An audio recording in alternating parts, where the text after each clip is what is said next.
தேசிய டிஜிட்டல் சுகாதார இயக்கத்தின் ஒரு பகுதியாக அனைவருக்கும் தனி மருத்துவ அடையாள அட்டை வழங்குவதை தொடங்கி வைத்தார் பிரதமர் திரு நரேந்திர மோடி.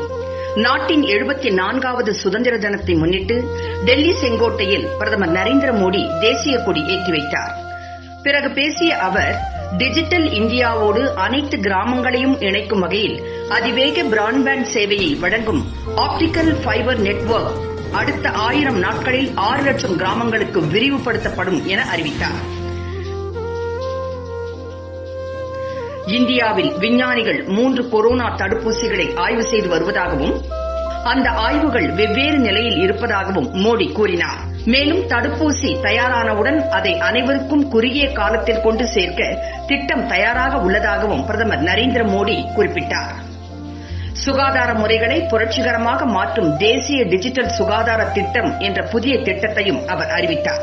இதன்படி ஹெல்த் ஐடி என்ற பெயரில் ஒவ்வொருவருக்கும் மருத்துவ அடையாள அட்டை வழங்கப்படும் என்றும் அதில் நோய் பாதிப்பு, எடுத்துக்கொண்ட மருந்துகள், எந்த மருத்துவரிடம் சிகிச்சை பெறப்பட்டது என்பன உள்ளிட்ட மருத்துவ விவரங்கள் அனைத்தும் இடம்பெறும் என்றும் தெரிவித்தார்.